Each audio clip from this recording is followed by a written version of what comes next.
All right, and on the line we have the one, the only, Raycee from Dirty Gems. How you doing, Raycee?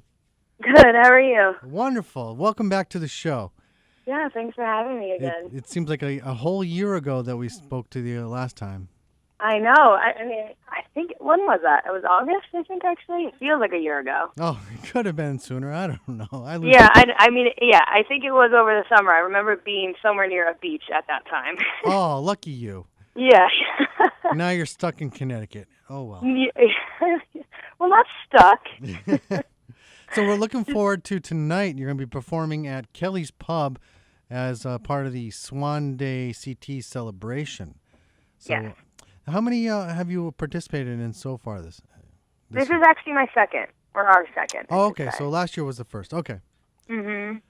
Yeah, it's been a really great experience. Last year, we really like to get involved in things that have such a dynamic to them, different types of various acts and things that kind of open our eyes to different, creativity, and to get other people to see us that might not necessarily come to just a bar, So it's kind of cool to be surrounded by all of that. And the great thing about Swan Day CT is it's an experience. It's not just, you go see a performance. You're seeing so many performers all throughout the night, and then there's all these different types of artists. There's visual art. Yep. There's a bunch of vendors throughout the whole venue. It's really a great experience. Yeah, it's a totally inspiring day. That's, I think what we take from it the most is it's pretty inspiring to see just how much art is really out there, that sometimes we might feel like we go unnoticed, but it's nice to kind of come together and appreciate each other. Definitely. Now, Raycee from the Dirty Gems, what have you done since we spoke with you last? I noticed, I was doing some research, and I noticed you were part of some borough contest. Yeah. We actually entered our second time this year to the Battle of the Boroughs, which is in New York City. And we did it last year. We were runner-up in Brooklyn, and the people who ended up beating us in Brooklyn ended up winning the whole battle, which was pretty cool. But this year we decided to apply again, but this year we went for Queens because we've kind of all moved around, and some of us are in Queens now, some of us are in Brooklyn. So we went for Queens this time, and we won Queens. So now we move on. June 21st will be the final battle, so it'll be Queens, Brooklyn, Manhattan, Staten Island, and the Bronx competing against each other. And whoever wins that kind of gets this really awesome grand prize of appearing at the Apollo. You get a recording session, you get iPads. So we're kind of in it to win it this year. We feel pretty positive. A lot has happened in the past couple months for us, and it's just been a real blessing so far. That is really cool. Yeah. Who determines who wins? Is it voting by the fans or? Yeah, it's actually this past one was there was a 2-week period where people were voting through text and online, and this one is from 8 to 10, and you just text in, and whoever's at the show votes. So it's got to kind of be I'm just going to have to mass text everyone to be please vote for here, and we'll find out the numbers and all of that. So we'll post it on Facebook for people to be able to vote. So yeah, it's a big fan thing, a big fan voting thing, which is, sometimes cool, sometimes it feels like it hurts you, but, it's cool either way to just kind of it's a really great platform. So it's a really cool way to get ourselves out there too, no matter what happens, Excellent. Well, we'll be looking forward to that in June, and we'll vote for you as well. That would be awesome. Thank you. There's also, I was looking at something, there was some contest about Freddie Mercury, or what was that? Yeah, no, that was actually, that was just our little play on the idea that we were winning Queens. Oh, okay, because I was yeah. Okay. Yeah, that was just us being little jokesters that we are. I wasn't sure if you was trying out. I saw some reality show last year. Where they were trying to find a replacement for Freddie and Queen or something, and I thought you maybe. Oh wow! I thought you were trying out for that. No, that'd be cool. All right. You've got such a powerful voice that sets you apart from others, and very sultry voice. What song makes you feel the most sexy when you're singing up on stage? Well, right now, actually, we have we do a really awesome cover of "You Ought to Know" by Alanis Morissette, and wow. we'll be performing that one tonight. We kind of we do some different time changes in it, and that one has kind of stuck with us. That was the one that we used to do. We also used to do "I Put a Spell on You." Oh, nice. And I don't know, songs like that. Like in the band, we write our music, but there are a few covers that really just get the crowd going. And there's something to be said about right now. A lot of our songs get the crowd going, but it's really awesome to have a song that really gets everyone into it. And so I think that one makes me feel at least connected to all the other people in the crowd. Like, it's just that moment where everyone is just like freaking out for whatever reason, and it's just really awesome to kind of see everyone. And that totally, I feed off of that energy completely. So I would say probably of a cover, that would be it. Yeah, it's cool. I can't wait to hear that tonight. Yeah, I'm excited. Very cool. Now, I don't like to go off. I usually try to keep this fun and interesting conversational, but I'm going to go a little serious for a minute. Mm-hmm. I was also doing some research, and I came across you were on the Marie Osmond show. Yeah. With Mills, who's also in the Dirty Gems. Yeah. Let's start off.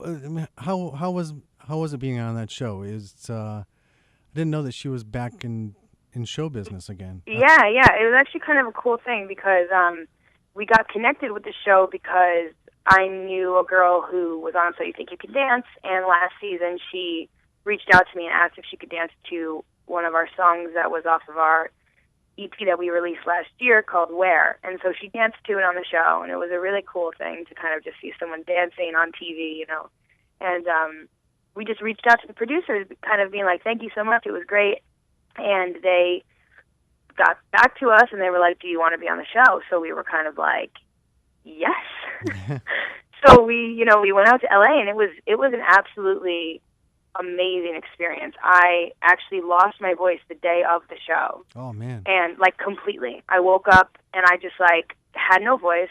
I was losing it, the day before, but I just was trying to be positive. I was like, don't worry, it'll come back. And I completely lost it. And so I woke up that next day, and I just, was talking to Mills, and I was like, we just flew all the way to LA, and now we're going to have to cancel, or you're going to have to sing all the songs, which, wasn't rehearsed. And so he was nervous, and he was trying to keep his cool so that I didn't, just completely break down. And we went to the studio, and we talked to the producers, and they were like, we'll try to figure it out. They were freaking out too, because essentially on TV, if you don't do a good job, they can just cut the segment, they don't have to air it. So I was just really nervous, and I was also nervous that they were just going to be like, go out there and just sing, and I was going to embarrass myself completely. So Marie actually came backstage, and I wasn't allowed to talk. Everybody was like, you're not allowed to talk. And she taught me this vocal warm-up that she knows, and she was like, don't worry, you are going to be fine. Just keep doing this for the next 2 hours, and we're going to give you tea and put it in the hands of God, and, the rest is you have no control, so just kind of, go with it. And I was just sitting there I didn't even get to say hi to her because I wasn't even allowed to talk. And I was just sitting there I hope this works. And I was just doing what she was saying to do, and then we went into rehearsal, and I opened my mouth, and my voice was there. Wow. That's It amazing. was seriously the most insane experience I've ever had. I imagine someone with her experience and the amount of time in the music industry that she would have a good remedy. Well, yeah. I mean, I thought it was either that or they were going to give me some type of steroid. I did not know what was going to happen, but that's what she said. She was like, I've never, not done a show from losing my voice.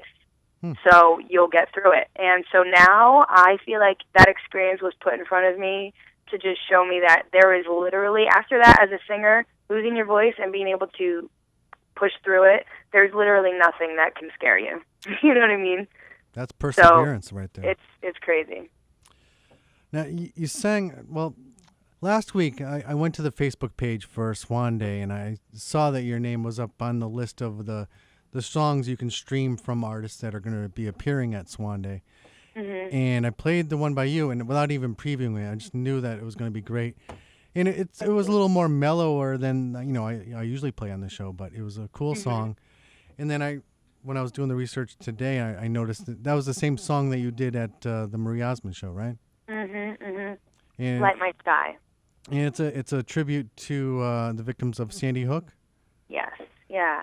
My sister babysat Allison Wyatt, one of the girls that was killed, and it was just a surreal experience for everybody. I don't think anybody knew what to do with themselves, and I reached out to the family, and I was like, if you need anything, if you want music at the service, like I would just love to be a part of it, because I just think that's one of the most important things, music, to have something that makes, because those services, that's kind of your time to really feel and grieve, and one thing that helps people do that is music. And so I knew it would be hard, but like I wanted to do it, and they were like, absolutely, we would love that. So I was just waiting to hear what they wanted to do, how they wanted to go about it. And over the weekend I just was kind of just sitting there watching the news and just kind of like trying to imagine. I couldn't even imagine. I couldn't, it just wasn't real. And I just wanted to do something. I wanted to make,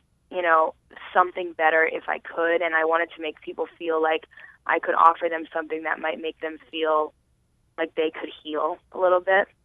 So, it's funny. And I don't even think I sat down intentionally like, I'm going to write a song right now. But I kind of was just sitting on my couch, and I just started humming this bridge type thing, and then I just went to my piano, and I started writing, and then I called Mills, and I was like, I need help just like kind of finishing this a little bit. And so we got together. We finished it in literally 15 minutes, and they called me telling me what they, had planned, and I was just like, I feel kind of, it felt kind of weird, but I was like, I have this song, and feel free, obviously, to say no, but I just wrote it, and I really want to share it with you. And I showed them, and they were just like, wow, like they just didn't even know what to say. They didn't, they didn't know if any of the other, they said to me, they didn't know if any of the other songs that they had chosen were good enough after hearing that song.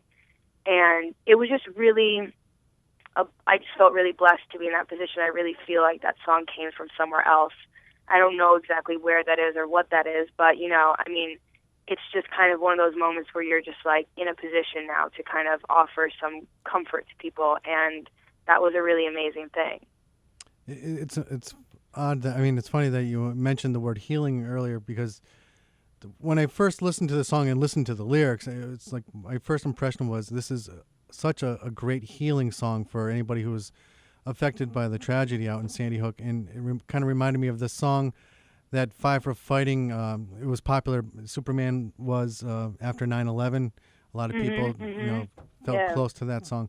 I think "Light My Sky" is such an amazing healing song. Thank you. Have you played that for anyone else, or? We performed it at the funeral, and we've recorded it, and we've started raising money. So if people want to buy it, they can go on lightmysky.bandcamp.com, and it's kind of just donation based, and we're giving that to the family. But other than that, I haven't. What do you mean? Have I played it for anybody else? Any other tributes or any other? No, we haven't. We've been. That was the only funeral we performed at. Because it was very personal, and like the family said, I know that you wrote that song, but it will forever be, to them, Allison's song. So I hope that I've always wanted people to hear it, and I think, somehow in the next coming months I'm going to try to figure out a way for people to hear it. Some people have just stumbled across it, which is a really great thing. And, when we did the show, we had people reaching out from, like, the middle of the country being like, I lost my daughter, I lost my husband, stuff like that. So that was really cool to be able to touch people that weren't even affected by it, but they felt that it helped them in their situations. But, it's kind of an awkward thing. You don't want to just kind of, especially as a singer, you don't want to look like you're doing anything for any other reason than, what you're really, especially in these situations. It's very touchy. So I kind of like the organic way that things happen with this song. I'm not trying to just go out and promote it. I want it to kind of either organically happen, or I want people to stumble upon it, or I want to be able to see somebody and reach out and show them the song, in that type of way. And then whatever happens with it happens, but it really is just for whoever just can, connect to it. when I was listening to it, I was sitting in a bar and at the time, and I just felt like I should break out and cry. It was such an amazing song, a very touching song. Thank you and so much. I think the perspective it seems like it's written by someone who is really touched by that tragedy. Yeah, I mean, we totally were. It's something that you can't describe. It still doesn't really feel real, and it's insane. And I think that everyone, even if you didn't know somebody, I think everyone was able to put themselves in the shoes a little bit and feel, completely for everybody involved, Yeah. I wish I knew about this, not last week, but the week before. There was a memorial service for one of the teachers, Miss Soto, who was a graduate here at Eastern, and went to the service there. And I wish I knew about the song then, and it would have been perfect to play. Yeah. Well, I mean, I'm sure there's definitely going to be more memorials. It's still very new, so I would love to be a part of anything if you hear or feel it suits the occasion. Yeah. I'm starting to lose my voice now, too, so maybe I'll talk to you off the air and get some remedies for that. Yeah. Ginger, lemon, little Vicks, some hot water. Oh, man. All right, so Raycee, you're going to be performing tonight with the Dirty Gems at some pub, Kelly's Pub. Kelly's Pub, yep. In Manchester for Swan Day CT. This is great. It's great talking with you again. Great to talk to you, too. Say hi to Mills and everybody, and hopefully I'll see you tonight. Okay, see you later. All right, stay on the line. Raycee from the Dirty Gems. Okay, so make sure you go out tonight to Manchester on North Street at Kelly's Pub for a wonderful, wonderful performance, a whole celebration of women artists. And I'm going to play a song now that Raycee did with Mills on that Marie Osmond show, Light My Sky.